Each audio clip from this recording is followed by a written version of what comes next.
the Amgen Biotech Experience. Thanks, Sarah.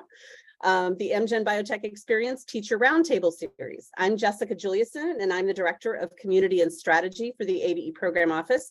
And as always, it's just a pleasure for me to be able to host this roundtable today. These are some of the most fun things that we do as a program office. So we're going to ask you to just introduce yourselves in the chat, say a little bit about who you are and where you're from. And as a little bit of background, for those of you who don't know, the ABE Teacher Roundtables are designed for our incredible ABE teacher community from around the world as a chance to learn from experts and from each other about topics of specific interest to science and biotechnology teachers. We hope that you find this series valuable, and if you do, please feel free to tag us in social media if you want to share your thoughts.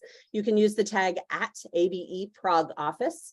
And today's roundtable is focusing on strategies and resources for engaging younger students in hands-on and virtual biotech experiences, with examples of approaches, resources, and tools that can help you engage younger students, either within the classroom or outside of school settings.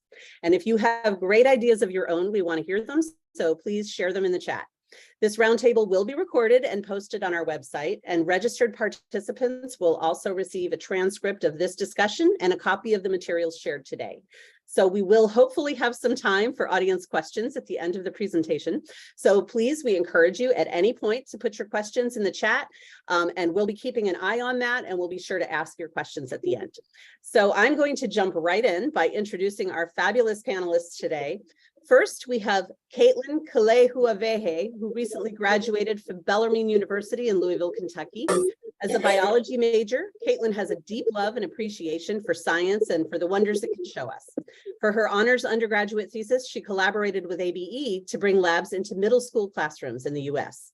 Through exposure to laboratory equipment instruction combined with a socio-scientific perspective, students changed their outlook on science. It was an incredible experience that would not have been possible without the help and mission of Amgen. Kaitlyn's goal is to help more students enjoy science, to see how it impacts their daily lives, and to feel like true scientists. So welcome, Kaitlyn.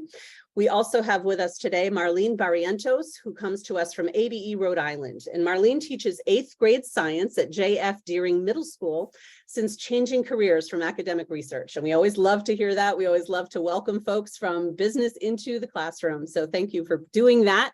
She is also an immigrant who firmly believes that education opens many opportunities. Marlene is passionate about instilling a love for learning and providing authentic science-related experiences for students.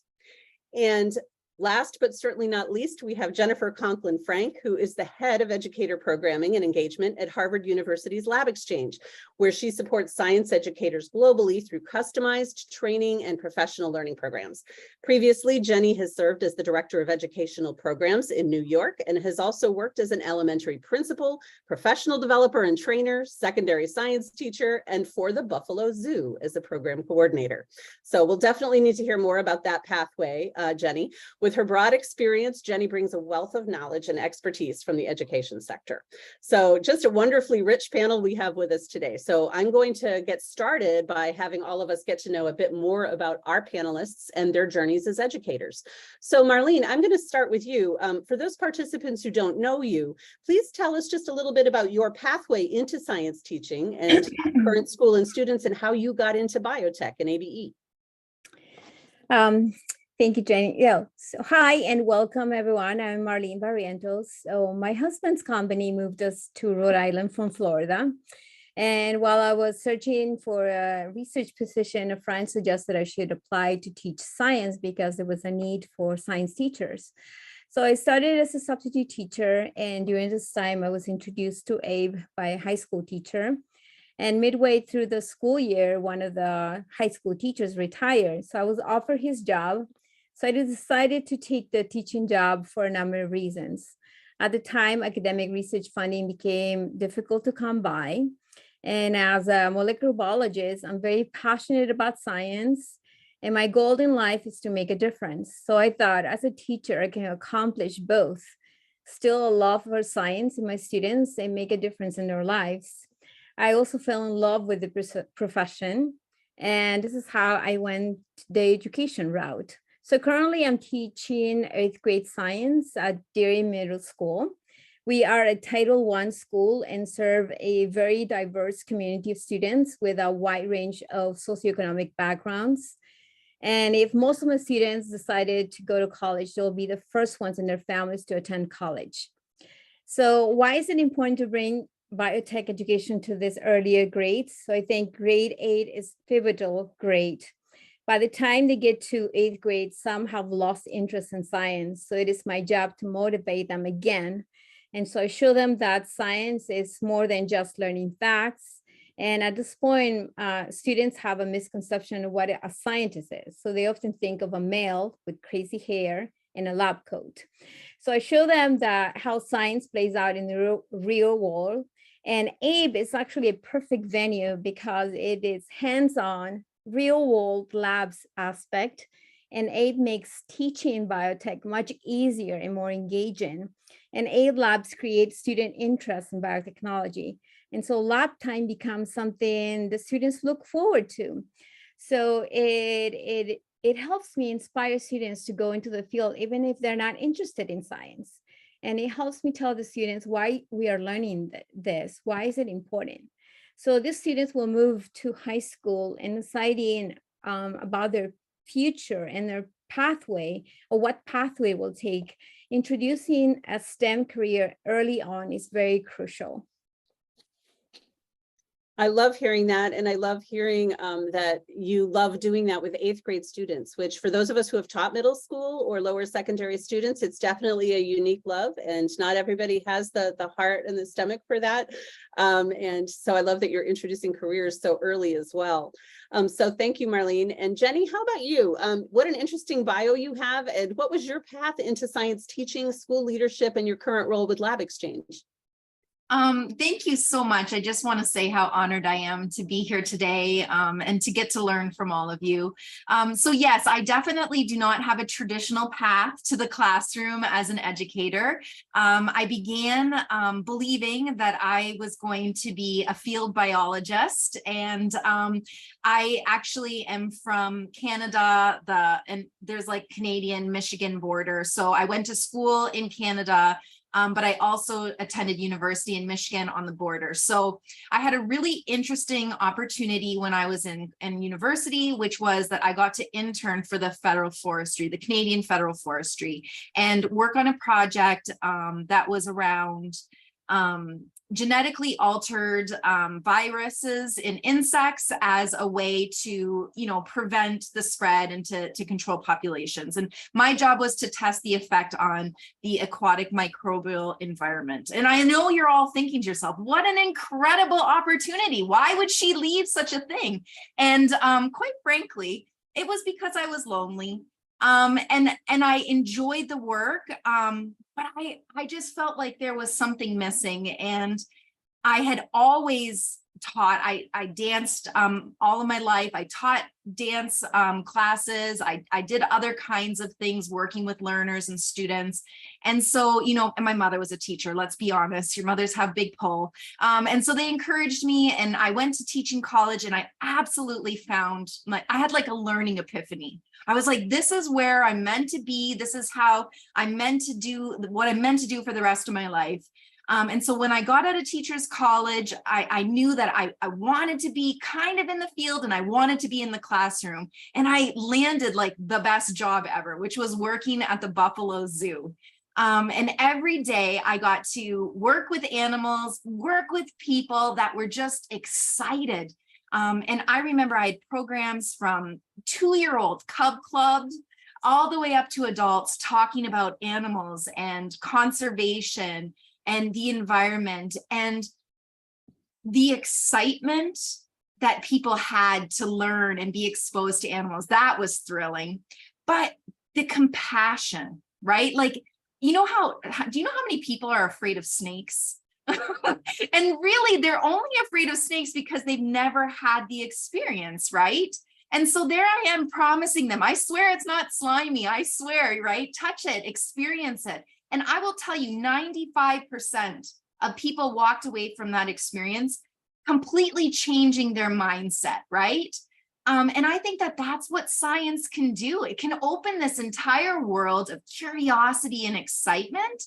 but it also is just so many opportunities to change your mindset and to change your perspective and your role, right, in the natural world and our citizenship. And so after the zoo, I found myself in middle school and high school teaching biology.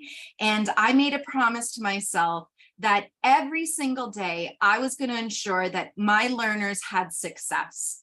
And I decided that success was way more than just academic success. Success was leaving with a smile on your face, with, you know, a happy heart, and feeling like you had that learning moment, or you changed something about the way you think.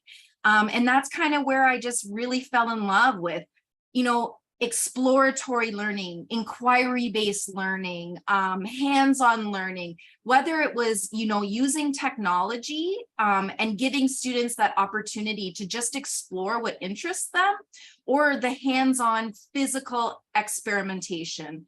And I think that's kind of what landed me at LabXchange, is like the mission of being able to go around and say, we believe that science is a right.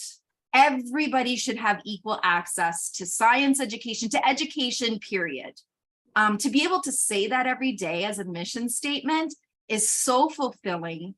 And then to be able to create a platform where kids really get real life experiences, access to career narratives, hands-on experiences using virtual labs that they might never get to experience because they are unfortunately in the wrong space or place and time, right? Their school doesn't have resources, that I get to help change that.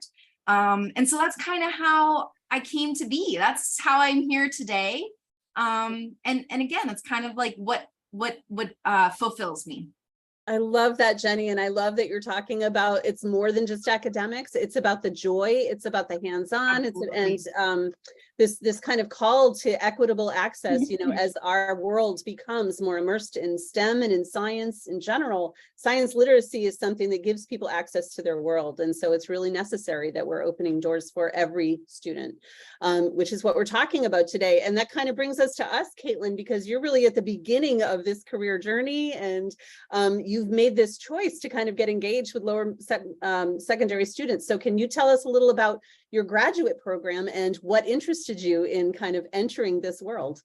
Yes, and like both Marlene and Jenny said, thank you all for being here. I'm very excited. I never thought that I would get this opportunity to be on a teacher roundtable, especially because I'm not a teacher myself. But like Jessica said, I just graduated from Bellarmine University, and I was part of the honors program. And with that, we had the opportunity to complete an undergraduate thesis where we basically just got to do research and explore a question. And I was a biology major, and most of the other kids went the more like lab and like research based, but I kind of wanted to challenge myself and try something new. And so I kind of came to the question of, how can we make learning science more fun for students? Because I was kind of like looking back on my own personal experience, and I was like looking back towards middle school and high school, and I was like, I fell in love with science, but like my friends, they kind of like fell off and they didn't see the joy that I did. And I was like, well, how can we change that experience and make it more fun for them? And so with the help of my advisors, one of them was actually Dr. Currington, who's actually here today in this little round table with us. I got introduced to ABE. And so with that, I kind of worked in collaboration with them, and we took some of the ABE lessons, and I took my own personal experience, and I was able to actually go into the classroom and look at student engagement and kind of give these students an opportunity to kind of like see science in how I did, and like give them opportunity to see what they could potentially be. So like me going in and be like, hey, I use this in the college lab, and this is what I just did last week, but now you're getting to do it in middle school. And, you know, the kids absolutely loved it.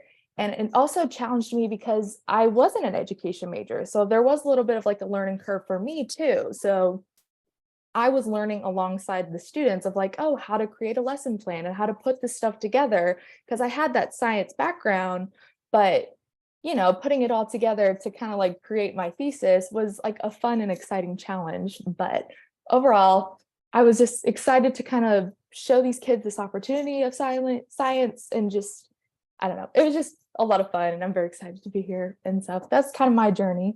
And I love hearing about that connection of your graduate Yeah. program to lower secondary students. And that's something that doesn't always happen, that kind of opening of doors across all these levels of education. So it was exciting to hear about your experience, and we'll learn more about it a little bit later. And so before we dive into your presentations, I just want to ask, I mean, just to kind of name the challenge that many people name, which is it's too hard to bring this kind of complex content to middle school students or lower secondary students. So what do you see as some of the challenges to introducing younger students to biotech? And maybe do you have any advice or insights that might help address those challenges? And maybe I'll start with you, Marlene, and we'll move around through our panel. All right, thank you. All right, so actually, to be honest with you, I was really excited when my school got selected to be part of the pilot program. But on the other hand, I was like nervous and thinking how I'm going to introduce this complex topic and tools and equipment to the students that have never seen it before. So the entire terminology, the skills, the like equipment, it's all new to them. It's foreign language. So the way I dealt with the challenges, they break it in digestible chunks. And I also moved at a very slow pace. So I introduced the vocabulary, I model, and then every time I will introduce something new, I always check for understanding, because I want to make sure that just not because I'm saying it, do all of them understand? So I had many checkpoints to see, do they get this? And does everyone get it? So I have many different ways to check that, because at the age where they are, they're very concerned about what their peers think of them. So I will do like a whiteboard, and so that only I will see them, their responses. So that will give me a clue of where everybody was. And if the majority got a certain question wrong, they have to go back and revisit that topic again. So it was a lot of modeling, checking understanding, and very important, knowing my students' strengths. By the time we got to this point, I already knew their strengths, their struggles. So I was able to differentiate the activities. So it was the same learning goals, but I assigned different activities to certain students. So, and also I constantly reminded them that the stuff that they're learning, it's something I learned in college. And the fact that they're learning this stuff right now, it is remarkable. So I kept repeating that to them. And the fact that it is something new and that they were doing an amazing job. And then letting them know that because this is something new, it is okay to make a mistake.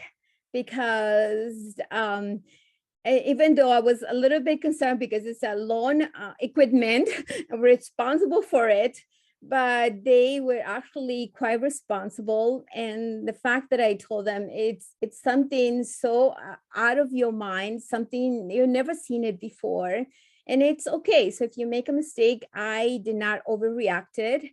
I walked them through step by step and go back. And there were times that I actually had to hold the pipette with my hand and walk them through it. And so it was a lot of patience and understanding, and then making them feel safe. And then I was their biggest cheerleader, and reminding them that I was there to support them, and daily encouragement. And I was feeling very proud of them that they're learning this at this age, and something that I learned when I was much older. So that's how I went through my challenges. It's so important what you're saying about STEM identity, and that the way that they're experiencing this is to feel proud, to feel honored, to feel like it's this kind of a neat opportunity that they have, rather than you're not good enough to access this, or you can't handle this kind of equipment. That STEM identity is formed so early, and so helping them see themselves as responsible, able, unique and able to access this kind of special content is says so much about the kinds of messages you're setting so early. Jenny, how about for you? I know you've talked a lot about differentiation at LabXchange and thinking about different entry points for students. So what challenges might you have anticipated, and how are you thinking about addressing those? I cannot agree more. I think that in middle school, especially, learners are transitioning from elementary, right? So immediately they're exposed to this science content, which I think they internalize is much more complex, much more abstract. And it's a confidence killer if you think about it, right? All of a sudden you start to hear words like, well, I'm not good at math. Oh, I'm not good at science. And which is bizarre, because could you imagine students going around saying, I'm not good at reading? We would never accept that. But for whatever reason in our society, we kind of let that slide. I never did, by the way. I was like, you're good at everything. You just got to put your mind to it. But I think that perception, right? Seeing yourself in science, seeing yourself as having ability is really what I felt like I had to struggle with every single day. And from a teacher perspective, though, I also think, I'm myself personally, is that I never gave kids enough credit. And, that kids can do anything that they put their minds to. And I firmly believe that. And I'm going to give you two really good examples. Number one, when I worked at the zoo, 2 3-year-old kids, 4-year-old kids are naming off types of dinosaurs. Think about how many kids that could name off an incredible dinosaur name that I can't even spell as an adult, right? And so that's incredible to me. A second idea, Harry Potter came out. Look at how many kids who were just learning to read, were walking around with a book that's probably bigger than most of the books I've read in the last couple of months, right? And they persevered. And what was the thing that they all have in common? It was complete curiosity, interest, immersion. They just were so fascinated, so engaged by that topic that they were willing to do whatever it was in order to learn it, and seek out help to get to where they wanted to be. And so when I was talking earlier about success in my classroom, that was one of the things that I really worked hard on was, am I finding ways to give kids engaging and relevant topics, right? Things that really matter to them. And that's what biotechnology does, right? Biotechnology is about medicine. It's about the environment. It's about your natural world. Like, it's real life application of science. And that's a low floor for kids to enter, right? They've got an opinion about things. They have an experience. They have a connection. And so for me, I think that biotechnology is the context that educators can use to get kids to really invest, and then to start to ask those questions, and then really start to get to the heart of that complex and abstract science. So again, those are my personal experiences with barriers. Obviously, they kind of stemmed from me as an educator, forgetting and regularly reminding myself that kids can do anything, right? As long as we're there to support them, and just like Marlene said, champion them along. I love this. And we can hear there's definitely a common theme kind of running through some of these ideas and challenges. Kaitlyn, how about for you? You've been most recently a student yourself. What kinds of challenges did you either experience yourself or did you see in the students that you were working with? And how did you kind of address those? Well, one of the challenges I had was like a time constraint thing, but that was just because of like working with the teacher and finding time in my own schedule. And, having proper time and resources is a big thing in schools. Like, if ABE wasn't a thing, my thesis wouldn't have been possible at all. And so I think it's really important to, like Jenny and Marlene said, to champion the students, but we also have to champion the teachers and provide them adequate support and resources. And it doesn't have to be like lab grade equipment. It can just be like simple lesson plans that they can, just introduce the topics and just have students just talk about it. Because I saw that while the kids were really like using the pipettes and doing all that stuff, they were just talking to each other and talking to me and talking to the teacher. And you just kind of like let them run wild. And like, you just have to let the students ask any and all types of questions, no matter how ridiculous they are. Like I had kids asking me if they could make green babies or like dinosaurs and stuff like that. And, you know, you just like let them go and let them go crazy, because like we've all said, like their curiosity is what guides them and what keeps them engaged. And then that's how they make those personal connections with science, because they're like, maybe I can do this. Maybe I can really challenge myself. And a personal challenge of myself was that I was kind of confronted with my own bias. Like I didn't think the students were going to catch on as quick as they did, but these students quickly proved me wrong, because they wanted the challenge of like learning about this new topic and learning about biotechnology, and they were ready to face it head on. And they were like, oh, I'm going to work through this problem no matter what. Like if they were struggling with the technique or didn't really kind of grasp the topic, they kind of kept working at it until they got it. And so that was really mind-blowing to see. And then yeah, I was just kind of blown away by them. So I love that. And I think it's so important as well. You raised this idea of conversations about science, and the fact that, and a lot of recent research has been kind of highlighting the fact that how students are either encouraged or shut down during those conversations about science can make all the difference in whether they want to keep going, or how they see themselves in science. And so some of those casual conversations about how would you even do that are where students start to build that interest, and how we're encouraging and supporting all of our students to be part of those conversations is so key. And so before, I see we're already a little over time. This always happens, but we're going to dive right into the good stuff now, which is our examples.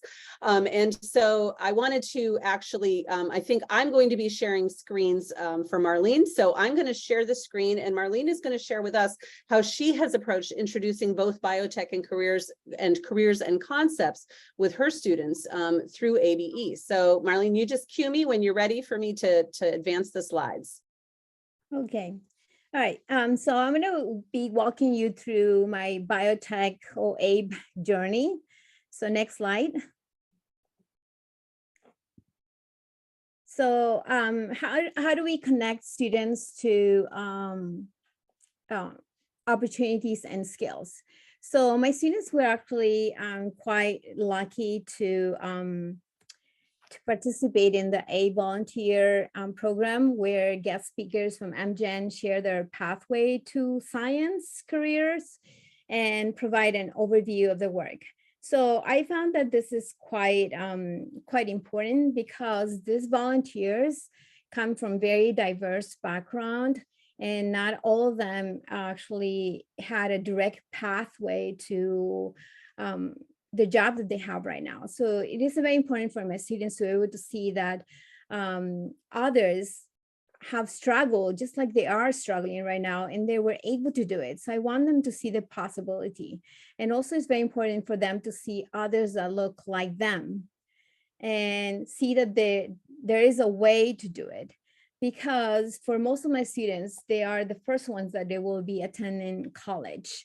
So whenever I share a college experience with my students, I often start when you go to college, because they probably do not hear that at home. And I also share with my students the struggles that I had to overcome as an immigrant. So my students often have this misunderstanding that professionals never had any struggles, that we got where we are quite easily, and that's not the case. So I want them to see that there's some that have struggles, but we overcame all of those challenges, and we are where we are because of the work that we put in. So the road to where I am was not an easy one, and I share that with my students. I also often repeat that how important education is and how it's going to open many opportunities for them.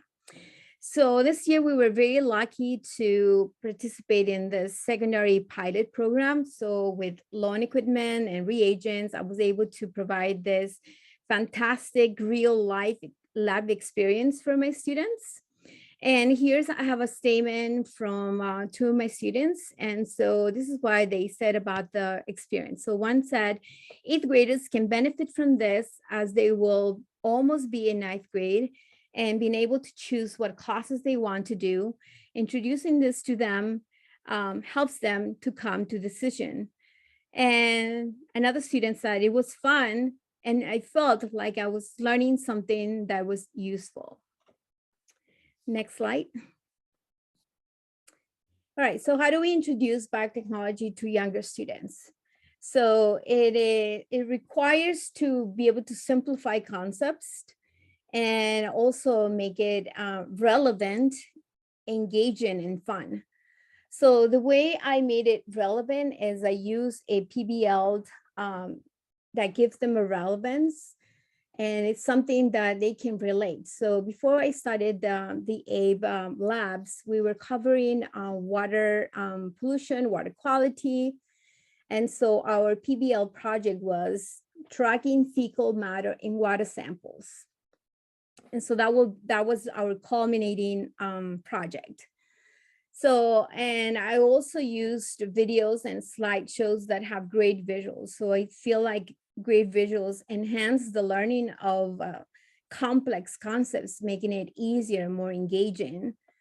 And I also differentiate the activities. So again, knowing your students and knowing their abilities is crucial.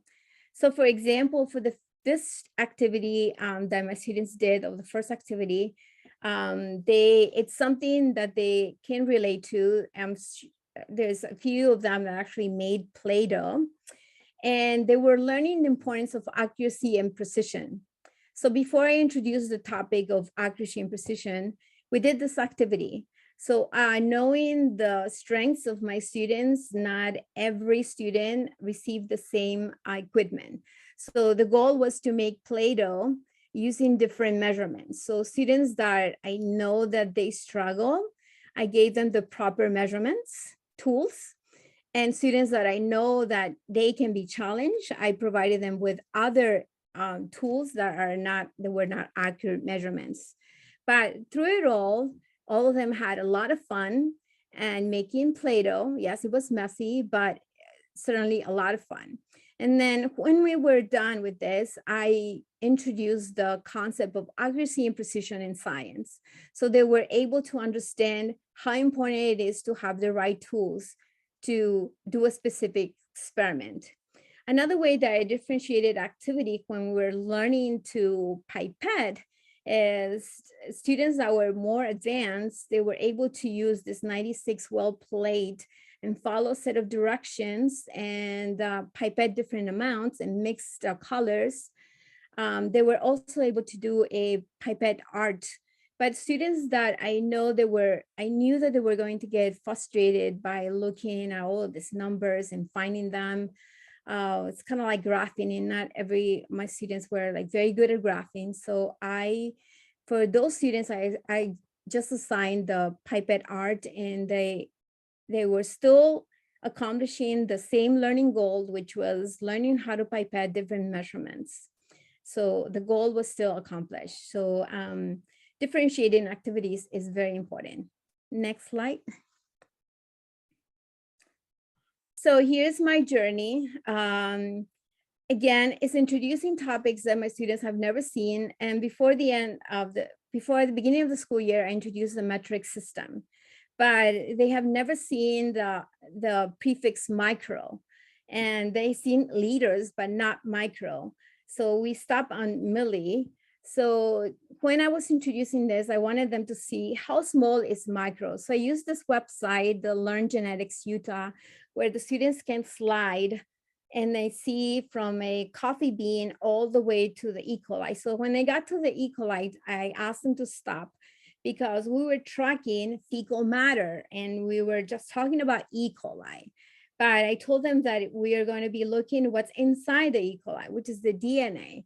And I said, okay, this is in the micrometers. So then I asked them to keep sliding all the way to the DNA base pairs, which is in the picometers, something even smaller. So I wanted them to see how small is really small. And then I introduced the proper use of micropipette, the parts of the micropipette, the different sizes, and to make them easier for my students, I use a masking tape, and I actually put the masking tape on the micropipette, and I wrote down P20 and the volumes that are allowed between the P20, P200, P1000 to make it easier for them, rather than saying, oh, P20, and not all the micropipettes are the way they see it here. Not all of them say that it is between a 0 and a 20. So I wrote it down with a masking tape. I did the same thing for the micropipette tips, so that my students were able to be able to see the blues are only used for this type of, for the P200 or P1000. So, and then we practiced setting up the volumes. And then I went over pipette rules.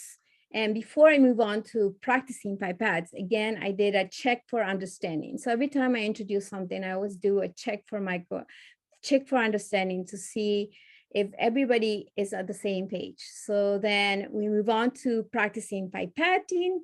And we practice, first of all, feeling the stops, the first and the second stop, and the jack button. And then they did this lab, the ABE lab, where they use this sheet that actually laminated it so I can use it year after year. When the students worked in groups of 2, so 2 students did the first 2 lines and the other 2, and they actually used this as a reference for their pipetting art. And so they had so much fun doing their pipetting art that it was like it seemed like they wanted to continue doing it. So it was so much fun for them. And next. So this is the end of my journey, and it was introducing the students to gel electrophoresis. So in 7th grade, they learned about the DNA, but most of them probably forgot all of them. So I had to review the DNA structure, and I had to make sure that they truly understand the concept of gel electrophoresis. So before we actually did it, I assigned a virtual simulation of gel electrophoresis, and I found one that is quite simple that I assigned to some students that I know they will struggle, and is the Learn Genetics Utah, which is quite simple and walks you through all the steps to gel electrophoresis. But LabXchange also has an amazing gel electrophoresis that is a little bit more advanced, so I assigned that to my more advanced students.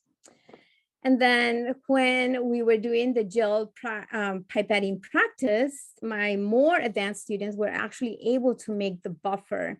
And before we did the buffer, I asked them, have you ever made orange juice from concentrated orange juice? And so everybody could relate to that. So I said, okay, so in a similar way, scientists also have to dilute some solutions. So I was quite surprised that they were actually able to do this. And I remember I learned this in college, and this is 8th graders doing it. So I was really pleasantly surprised. So, and they were able to make their own gels. With my other lower level students, they didn't make the buffer, but we made the gels as a class. So I asked for a volunteer to come to the front. And then since they were already familiar with the gel electrophoresis through that simulation, I asked them, their classmates, to help the volunteer. What was the first thing they needed to do to make a gel? What was the next thing? So it's kind of, again, testing them about their knowledge. So as a class, we made the gels, or we made one gel, but they still had the experience to make a gel. Then they practiced loading wells. And again, every time I always model for them, and then they get to do it on their own. And finally, they run the gel. So the day before they actually run the gel, again, I walk them through the entire process, asking them questions, make sure that everybody understands. But one of the things that my students had mentioned, that if I had to do this again next year, they would rather practice pipetting and the actual gel electrophoresis gel rather than the plate. It was a bit challenging for most of them to actually be able to load the gels in the gel electrophoresis. So if I have to do this again, I will probably not do the plate, but instead do a practice gel in the gel electrophoresis. And that's my journey through this amazing ABE pilot program. Thank you. Thank you so much, Marlene. I think that's amazing. And just so you all know, for those of you who registered with us, you'll get some bonus slides from Marlene, which she actually used with the students. So they're attached to her slide deck. So you'll get those as well. But of course, we didn't have time for her to share all of those today. So I'm going to turn directly, because we are running a little bit over, I'm going to turn to Kaitlyn. And Kaitlyn, I'm going to ask you to tell us a little about your project with middle school students and how you introduced ABE to them. Yes. Okay, let me get this sharing. Okay. Is everybody able to see this okay? Okay, awesome. Okay. Ooh. Okay. So like I mentioned, for my undergraduate thesis, I did mine on promoting engagement through socioscientific inquiry at the middle school level with ABE. And so basically going into my question of how can we make science, learning science more fun, I wanted to target middle school specifically because that was the age that I started to ask questions about the future and about the real world, about like, why are we learning what we learn and how do I make connections to the real world? And then I thought it wasn't until I reached higher grade levels like high school and college that I started to make the connections between science and its social and ethical applications. So had that been introduced earlier in my education, would it have changed my impact on science and learning it? So when we kind of look at student engagement, it's not an isolated process. It's a combination of a whole bunch of things. And I really like this picture because it kind of just shows that it's everything is like interrelated. So you have the behavioral aspect, the emotional, the cognitive, the social. So there's a lot of things that you have to target with engagement. So we have to kind of target our teaching of science that way rather than it being the strict like learning the facts, reading a textbook, doing that. So I wanted to kind of change how we learn to kind of address that. So that brought me to SSI, or socio-scientific issues, which was something that my advisor kind of introduced me to. And basically SSI are complex issues that have ties to science and society, which create dilemmas and are prone to multiple solutions. So basically you have an issue that is based in science content that has a relative like science idea, but it has social, economic, political, and ethical implications. So the framework, which was kind of developed mostly by Sadler, with these SSIs, science alone cannot solve this issue. So basically with SSI, you kind of have the students understand that science can impact their everyday life and that you have to kind of use your problem solving and use decision making to kind of find a solution that would best fit. And then also with it, because there's not a single solution, it also allows students to kind of respect and celebrate like different perspectives. So this kind of like format that it follows is you kind of encounter a focal issue, you introduce the topic to the students, and then you develop it through the science ideas and practices, and then kind of implement more of the social aspects of it. And then you kind of like tie it all together at the end. So with this idea of SSI, that kind of brought me to ABE. And so luckily I went to Bellarmine University, and that is where Kentucky ABE is housed. So I was able to actually loan the research grade equipment. I was able to use the pipettes and the gel electrophoresis and basically turn that middle school classroom into, you know, an advanced science lab like the one I used in college. And with that, I saw the connections between ABE's goals and the goals of like SSI, and also the next generation science standards, which were just recently developed to kind of like really target, you know, a new way of teaching science and kind of promoting more interest in science and interest in science careers. So the specific topic that I focused on was gene editing, because ABE had a specific lesson called Designing Babies with CRISPR. And I had previous experience with gene editing as a bio major, and I really liked genetics and I really liked learning about CRISPR. I had a professor who like really worked with it like in depth and taught me all about it. So I was like, this would be a really cool idea to introduce to the students. And so the learning goals of the lesson that we did was to kind of introduce gene editing, but also go over the potential benefits and the risks of it. Because with CRISPR, it can be a controversial topic because of like the ethical and the safety concerns. You know, it's even banned or like discouraged in other countries because like, wow, this is an amazing biotechnology, but should we be able to use it? Is it acceptable? You know, kind of like those are the questions that we kind of like encountered. So for my work that I did, I worked at a suburban middle school in the greater Louisville area. I worked with a class of 7th graders. There were 26 students. And then I also worked really closely with their teacher. And their teacher didn't hear about ABE before this. And she also didn't have any prior experience with CRISPR or gene editing. So we really worked closely together to kind of bring this lesson to life. And she really relied more on me for the like gene editing aspect of it. But she kind of helped facilitate discussions and kind of like guide the lesson more because she knew her students more than I did. But I was very grateful that she let me like into her classroom and allowed me to like teach. And so basically what I did is I took the ABE lesson of designing babies with CRISPR and I combined it with the ABE Biotech Experience Tools of the Trade. So basically the day 1, day 2 lesson of pipetting and gel electrophoresis. And I kind of modified them to be suited for middle school because based off of the one that I had, it was more targeted to the high school level. So with modifications made with like me and the teacher and my advisors, we were able to make it work. And so we had lab-based applications, collaborative discussions. The students did reflective writing assignments, which is that discussion diamond that they did. And then they did instructional activities. And so basically I kind of just like combined the two. And then these are some pictures of actual PowerPoint that I used during the lesson. And so with these 7th graders, they didn't have any prior knowledge or exposure to genes and gene editing in general. So I had to kind of start at like the base level of like what genes are and then kind of like build on that, not going too in depth because I only had 2 days to kind of like build on it, but I just kind of kept it very surface level. And then we talked about CRISPR. And then on day 1, we worked on pipetting. And I also, throughout the process of them doing pipetting, I would introduce like examples of it. So we have this example of gene editing that they use for like in medicine or, you know, treating cancer, cystic fibrosis, stuff like that, because that was able to help kind of like make those connections better for the students.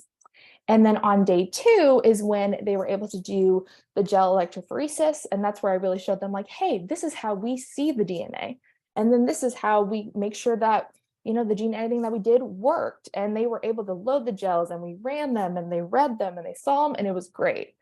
And then to kind of tie it all together, I was able to use the example of Frankenstein. So I kind of made the analogy that like, oh, Frankenstein is an example of gene editing in a certain way. And like, oh, how did the public view it?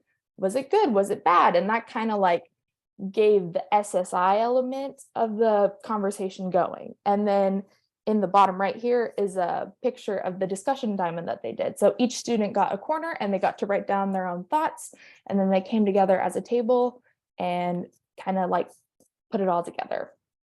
And so basically for the lab portion, they were so excited and they were so quick to learn and were very motivated and they picked it up so quick and that they were encouraging and motivating each other. Like I rarely had to like help like students, they were helping each other. And so they were just kind of like leaning more on each other than me and the teacher. And they were very excited. They wanted to run more gels and keep going and keep doing. And they were sad after I had to leave after 2 days. And then throughout the process, they were asking me so many questions and it was quite overwhelming. And I was like, I was very overwhelmed because I didn't think they were going to ask so many questions. So here are just a couple of them. And I kind of collected all of them and I went through and there were different types of questions that they asked. They had like social application based questions like, oh, could it be used for cosmetic purposes? And then they had questions that were more science. And then they had some that were more content based in like gene editing. And then they just had those like random curiosity questions about making green babies or dinosaurs and stuff like that. But it might not seem like it, but these questions showed that they were really using their skills, using those science skills. So they were using reasoning, critical thinking, they were applying their learning. And then you could also see with these questions that they were having interest and increased motivation to learn more about the topic. And so here's a little example of the questions and the thoughts that the students write. So you could see like some of them had a lot to say, some not a lot, but yeah, they really liked this discussion diamond thing. And, you know, some kid drew some dinosaurs, but overall, I saw that the students were not only addressing the topic, but they were thinking beyond themselves. They recognized the complexity of the issue and were contemplating all the different implications of gene editing.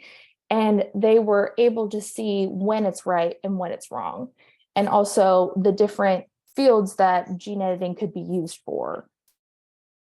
And also here's some quotes that I heard from the students. They felt like a scientist for the day, and that, you know, we should only use gene editing if, you know, to keep people safe, and just all this great stuff. And overall, you could just see that they were really engaged in all dimensions and that they were applying their learning in a social context. And then I also was talking really closely with the teacher, and she absolutely loved the idea of SSI. She loved ABE. And so she kind of like took that, and from then on, she was like, I think I'm going to include more current events and issues into her major units and kind of like have that little moment of connection to kind of get the students learning more, because she loved how they asked great questions and were so involved when it was novel and new. And so also she liked the idea that you were mixing lab and reality with the ABE equipment, and that the students weren't distracted at all. And I know with middle school, you can have very like short attention spans, but they were engaged the entire time. And then also there was like a sense of excitement to learn science in the future. And I've also heard back from the teacher, like after I completed that lesson, her students were really engaged in the weeks following, and that it was so popular that I was invited back to the school to teach even more of the 7th graders. And I got to do that. And it was so exciting and awesome. But basically, I'm going to jump in just because yeah. I want to make sure we have time for Jenny as well. But I have to say that was probably my favorite thing of the day, reading some of those questions that the students Yes. and that kind of infectious engagement. So Yes. there's more in her deck, and I'm going to encourage Yes. you to follow up, and we'll include Kaitlyn's contact info if you want to ask her questions Yes. about the project. But I'm going to turn it over to Jenny so that she can share a little of what's going on at LabXchange to support lower secondary. Jenny?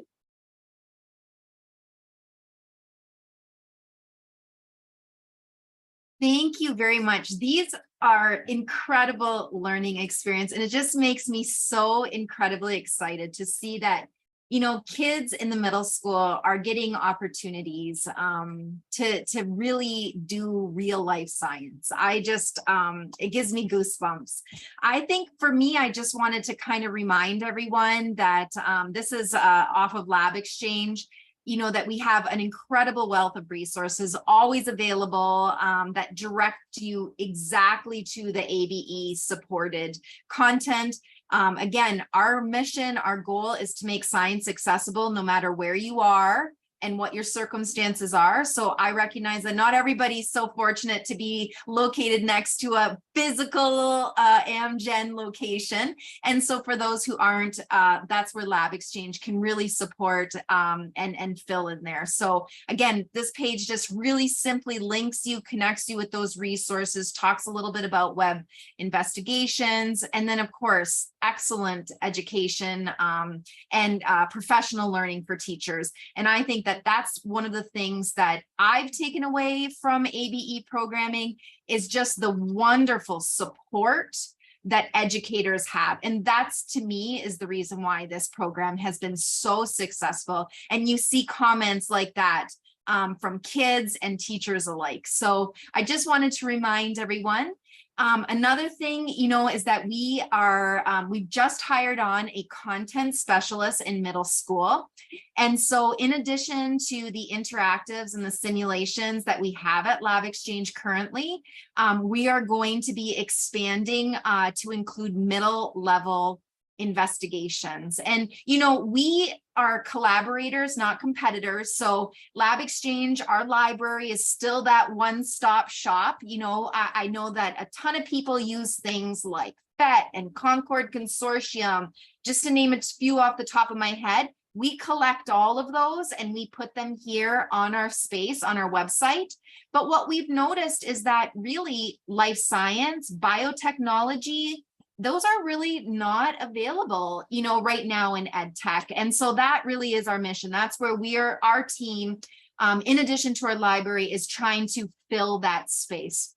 And I just wanted to remind you that what makes LabXchange pretty unique is that not only do we have simulations that allow kids to interact with variables, right? And learn through inquiry rather than like being told the science, to sense make, is that our experiences are like virtual labs, right? Hands-on, you're in a virtual lab using the equipment in a similar way, manipulating things. I think that's what makes us really unique. And again, we could never have done this without our participation with the ABE program. So a couple things that you could use today, and just some really, big beliefs that I have about middle school is that I think the earlier we can expose kids to STEM, the better, right? Because STEM is exciting. And I used to say I had the best job ever. I was a science teacher. When people used to ask what I taught, I said, I have the best job ever. I'm a science teacher. It is just naturally interesting and curious. And I think that, as educators, showing kids a library like this where they can explore topics and kind of go down the rabbit hole, right? And it's quality and it's vetted is one really great way for self-directed curiosity and learning to happen. Something else I think biotechnology and LabXchange brings to the conversation is that it's real world. And right now, what I'm showing you, we have 758 narratives from different STEM scientists and people in the field talking about their stories, their struggles, their challenges, their learning paths. What a great way to open up a conversation and teach kids that, you don't have to travel the path that everyone thinks they have to travel to get. I'm a perfect example myself. I have a strange path. I definitely flew all over that path.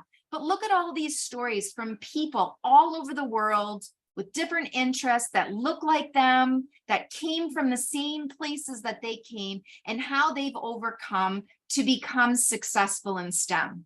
This, in middle school, just pure gold, in my personal opinion.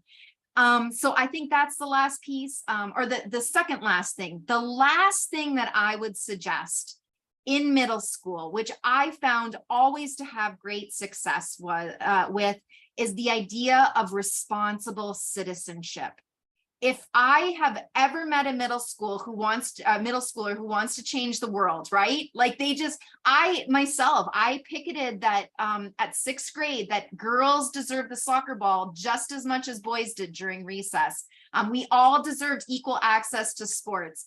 But I just wanted to highlight one of our collaborators. I think you're going to start to hear in the conversation more the idea of challenge-based learning.